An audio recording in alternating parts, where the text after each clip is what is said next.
Leo kwa nini tumekutana hapa? Tumekutana hapa ikiwa ni mwendelezo wa utekelezaji wa sheria mbalimbali ambazo mamlaka hii inasimamia, na sheria hiyo ni sheria ya ushuru wa forodha ya Afrika Mashariki, ambapo sisi ni miongoni mwa wanajumuiya wa nchi ambazo zinazo jumuiya hiyo ya mwaka 2004. Kwa mujibu wa sheria hiyo, kuna mizigo ambayo imekuwa ikiingia hapa nchini, tunaingiza mizigo hapa, lakini mizigo hiyo wakati fulani imekuwa ikikaa kwa kipindi zaidi ya kile ambacho kimeelezwa na sheria hiyo, na inapokaa kwenye maeneo yetu ambayo tunaita ni customs warehouse au ghala la forodha kwa muda ambao unazidi muda wa kisheria, kuna mambo ambayo tunapaswa kuchukua hatua. Na mizigo hii hukaa sehemu mbalimbali ambako ndiko shughuli zetu za forodha zipo. Sehemu ya kwanza ambazo mnafahamu ni bandari, kuna viwanja vya ndege pamoja na maeneo mbalimbali huko mipakani. Lakini pia yako maeneo mengine ambayo shughuli za forodha zinafanyika na mizigo kuhifadhiwa huko. Mojawapo ni ofisi za posta, bandari kavu yani ICDs, vituo vya kuondosha mizigo cargo freight stations, pamoja na magara ya forodha kwenye maeneo mbalimbali ambayo kamishna mkuu anaweza kuidhinisha kwa ajili ya kuhifadhi mizigo hiyo. Tutoe tu mfano wa vifungu muhimu vya sheria ambavyo vinaelekeza namna ya kumanage au namna ya kusimamia mizigo hii inayoingia hapa nchini.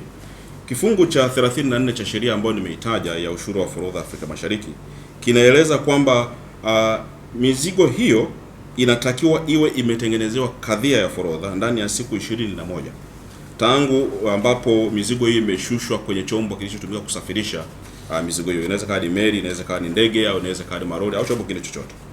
Lakini ikiwa mizigo hiyo haitaondolewa kwenye maeneo hayo ya forodha kwa muda huu ambao nimeuzungumza, yani siku 21, kifungu cha 42 cha sheria tajwa kimeweka muda wa siku 30 kama ziada kwa kumtaka mwenye mzigo au ametoa mzigo wake. Kwa hiyo kuna kipindi ambacho angalau wanaruhusu 21 kisha baadaye 30.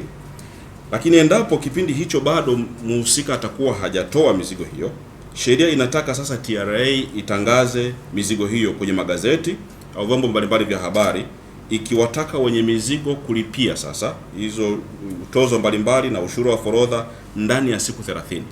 Kwa hiyo kwa ujumla kuna kama siku 21 ambazo mtu kisha ingiza mzigo wake hapa, hatua za kisheria zitachukua baada ya siku 81, na ndizo ambazo zimeleteleza tukio hili la leo ambao tumekuja kulitambulisha kwenu.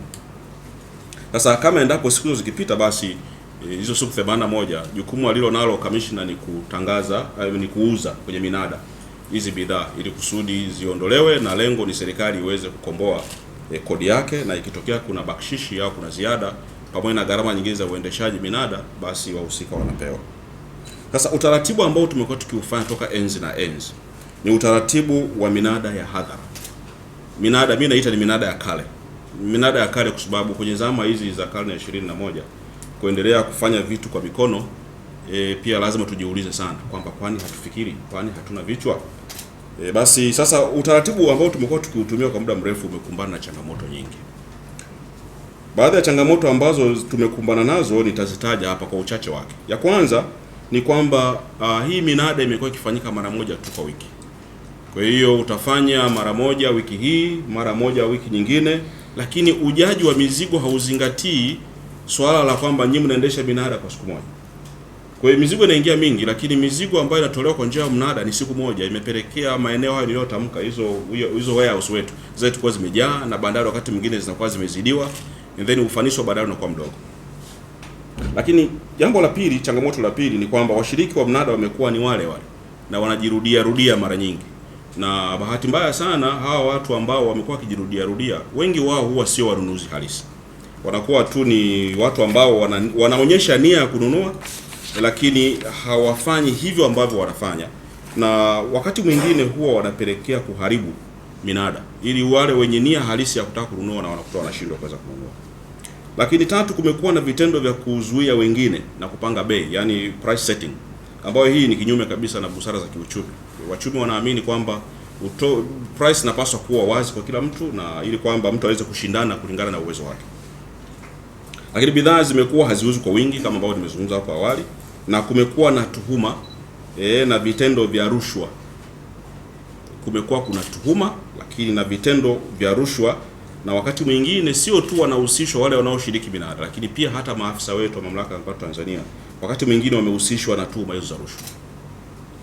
Na nyinyi mtakumbuka wakati nikiapa tarehe 10 mwezi Juni mwaka huu, Mheshimiwa Rais alinielekeza na kuniagiza kwamba pamoja na majukumu mengine tutakayofanya, hakikisha taswira ya mamlaka ya mapato Tanzania inakuwa ni ya kuaminika kwa walipa kodi.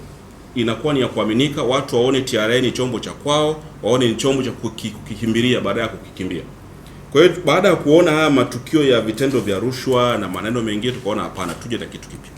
Lakini si hivyo tu, mbali na Mheshimiwa Rais kwa maagizo leo nipatia siku ananiapisha, wakati Mheshimiwa Waziri wa Fedha akifunga hotuba yake ya bajeti ya mwaka huu, kwenye ukurasa wa 98 Mheshimiwa Waziri alizungumza maneno yafuatayo, naomba ninukuu. Alielekeza kwamba kwa nafasi ya kipekee napenda nimpongeze Dr. Edwin Mhede kwa kuteuliwa na Rais kuwa kamishna mkuu wa mamlaka ya mapato Tanzania TRA. Ni matumaini yangu na ya Watanzania wote kuwa atakuwa chachu ya kujenga taswira mpya ya TRA itakayoongeza mapato ya serikali bila manyanyaso kwa wafanyabiashara. Mwisho wa kunukuu.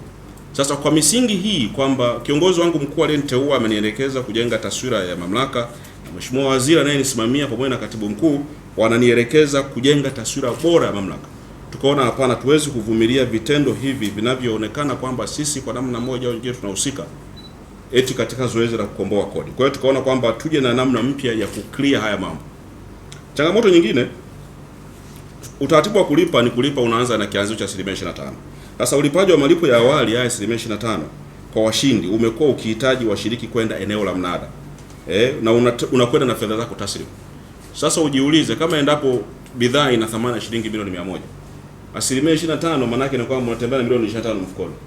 Hiyo ni risk kwa mwenyewe unayetembea na fedha, na anything can happen. Kwa hiyo tuliona kwamba kuondoa risk hiyo tuje na kitu kipya.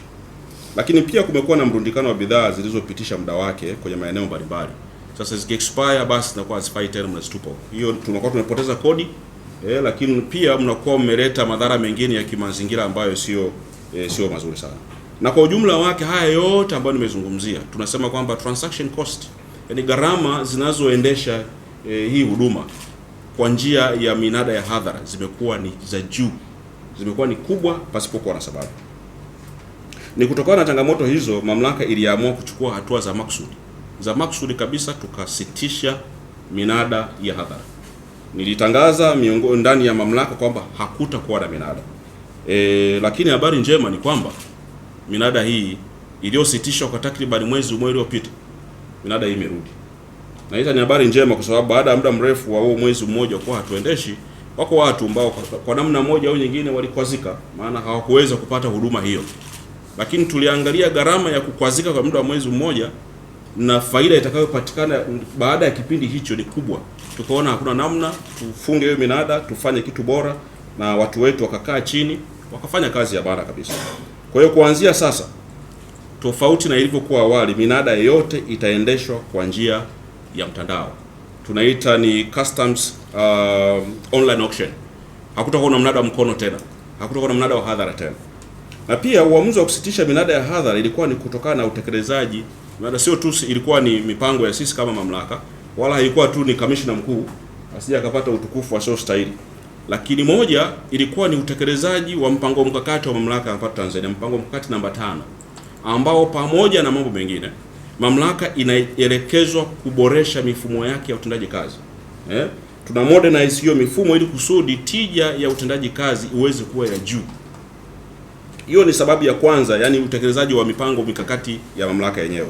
Lakini pili, kuna mpango kabambe wa serikali ya awamu ya 5 ambao unazitaka wizara za serikali, idara na wakala na taasisi mbalimbali za umma kuendesha shughuli zake na hasa za ukusanyaji wa mapato kwa njia ya mtandao. Kwa hiyo hiyo misingi ndio ambayo ilikuwa kichocheo kikubwa kwetu kuweza kwenda kuchukua hatua za haraka, kuhama kutoka kwenye utaratibu wa kawaida na kwenda kwa utaratibu huu ambao ni wa kimtandao.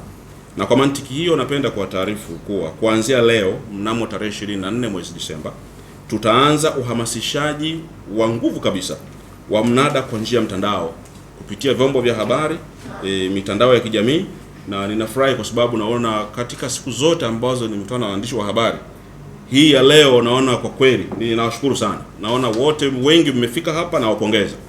Na kwa wingi huu ninaomba muendelee kutusaidia mamlaka kutufikisha taarifa hizi kwa wananchi na walaji mbalimbali, basically sio Tanzania tu, hata huko duniani kwingineko.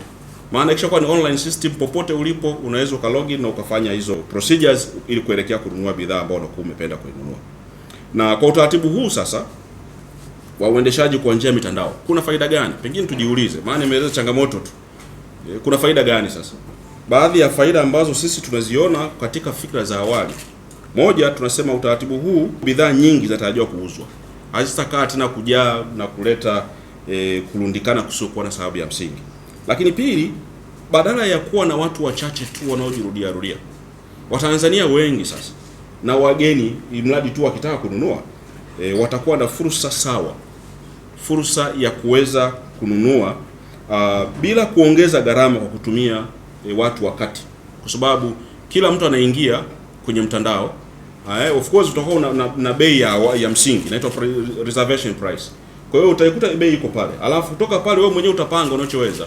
Ni kwa haki kabisa, wala hakuna mtu ambaye atakuwa anafanya corruption tena kwa utaratibu huu. Jambo jingine la kifaida kwetu, tunasema mshindi kwenye kila bidhaa atataarifiwa kwa njia ya mtandao na kwa njia ya simu ama kwa njia ya email. Kwa hiyo hakutakuwa na kusema kwamba taarifa ninayo ni fake. Hapana, utapata taarifa kwa wakati kwamba wewe ndio umeshinda, alafu hatua nyingine zitaendelea kufanyika. Lakini tano, tunasema mnunuzi atakuwa na uwezo wa kushindana kwa bidhaa zaidi ya moja.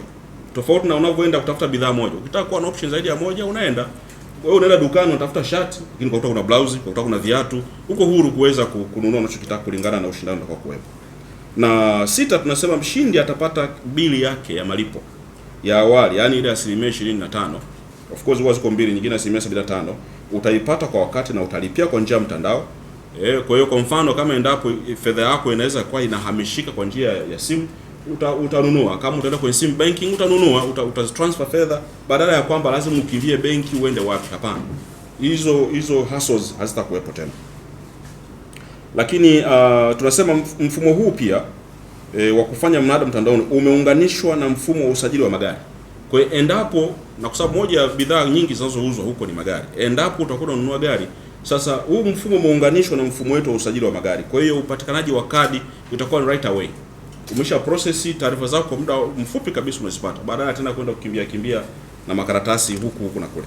Tunasema kwamba gharama ambazo zitatumiwa na mamlaka kuendesha minada hii kwa njia ya mtandao substantially zitakuwa ni ndogo, hazitakuwa kubwa tena. Na mantiki yake ni nini? Mantiki yake ni kwamba tija ya uendeshaji wa minada itapanda, ambao pia ni moja ya nguzo za mpango wetu mkakati wa mamlaka huu wa 5, kwamba tusimamie kodi lakini kwa kutumia gharama kidogo. Wenyewe wenye lugha yao wanasema ni lean, wale wengine wanaita kaizen, kwamba unazalisha zaidi kwa kutumia kidogo. Kwa hiyo hizo ni misingi ambayo tunaona kwamba kwa kuendea hivyo tutajikuta tunatumia fedha kidogo na tunafanya kazi kubwa, Watanzania wapate kodi yao stahiki kwa ajili ya maendeleo. Na vile vile nipende kutoa taarifa kwa Watanzania wote kupitia ninyi wanahabari ambao umejitokeza mchana huu leo kwamba tarehe 2 Januari mwaka 2020, siku ya Alhamisi, kwa mara ya kwanza, maana minada kwa hatua hii tumesema tutakuwa tunafungua mara moja kwa wiki, lakini swala la kubidi anytime popote ulipo tutakuwa na bidi. Sasa tunasema tutaanza huu mnada wa kwanza kabisa kwa njia ya mtandao, ambapo washiriki watapewa fursa ya kushiriki kwa siku kadhaa kabla ya mshindi kutangazwa, na taarifa zote zitaonekana kwenye mfumo.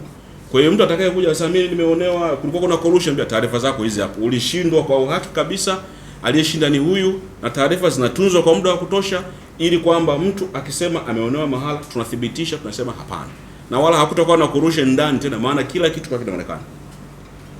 Na naomba nizungumzie jinsi ya kushiriki sasa huu mradi. Tutashirikije? Moja kabisa, lazima utambue kwamba mamlaka hii ina tovuti yake.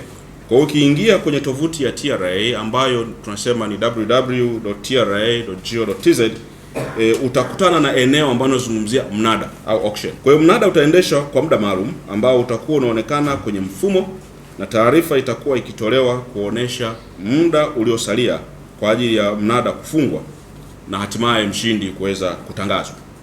Sasa ili kushiriki mnada huu wa mtandao, mnunuzi atatakiwa mosi awe na kifaa chochote ambacho kina mtandao popote pale alipo. Akiwa na manyere anaweza akafanya shughuli hii Akiwa yuko Nyamagana anaweza kufanya hiyo kazi. Akienda huko pembezoni kabisa mwa nchi bado anaweza kuaccess huduma, provided tu ana mahala ambapo ana kifaa anapoweza kupata mtandao. Anaweza kuwa na simu ya mkononi, anaweza kuwa na kompyuta, anaweza kuwa na kompyuta mpakato. Hivi ni vifaa ambavyo unapaswa mtu uweze kuwa navyo. Lakini mbili, awe amejisajili kwenye mfumo, na kwa wale wasio na tini watafanya usajili kwa kuwasilisha taarifa zao kwenye mfumo ili kupata tini kwanza. Tini zinapatikana kwa njia rahisi tu na ni bei sifuri. Hakuna kulipia tini. Tini inapatikana kwa njia nyepesi kabisa. Kwa hiyo ni kujisajili tu, na kujisajili kwenye mfumo ni bei sifuri. Yaani mfumo wa mnada usajili wake ulipi chochote. Ni kujisajili tu. Taarifa zako zikae kule. Baada ya kuingia kwenye tovuti, mshiriki atachagua bidhaa mbalimbali na kuanza kushindana na wengine kwa kuweka bei, na atakuwa na uwezo kuongeza bei kwa kushindana na wengine. Vile ambavyo anaona anavyoweza. Atakuwa anashindana mwenyewe huko njia huru na kuweza kushinda. Naamini watashinda wengi sana.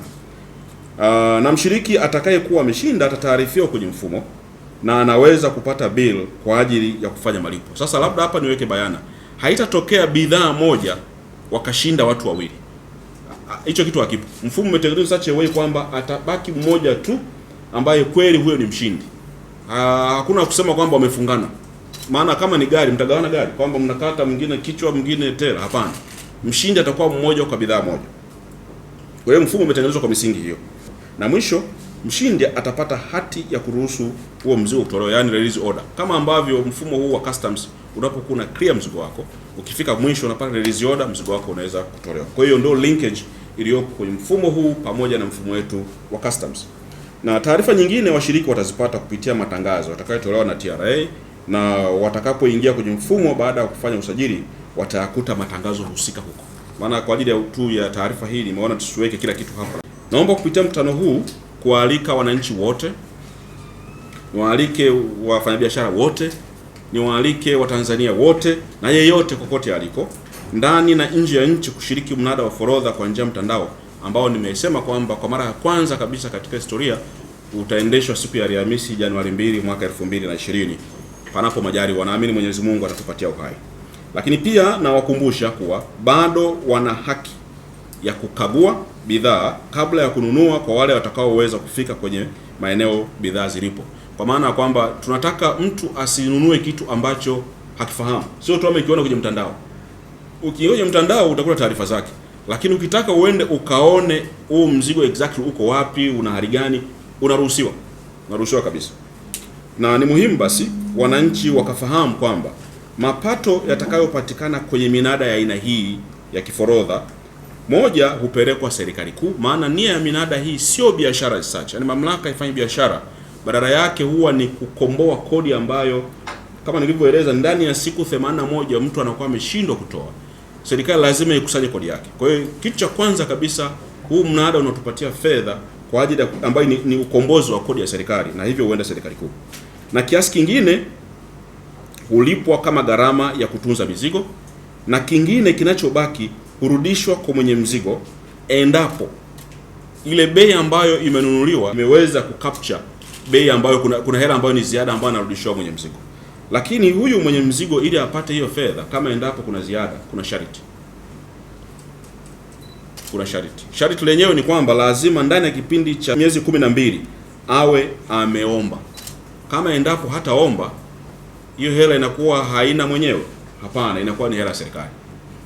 Endapo mhusika asipoomba kwa mantiki hiyo, basi serikali itachukua hiyo fedha kwa ajili ya maslahi ya Watanzania walio wengi.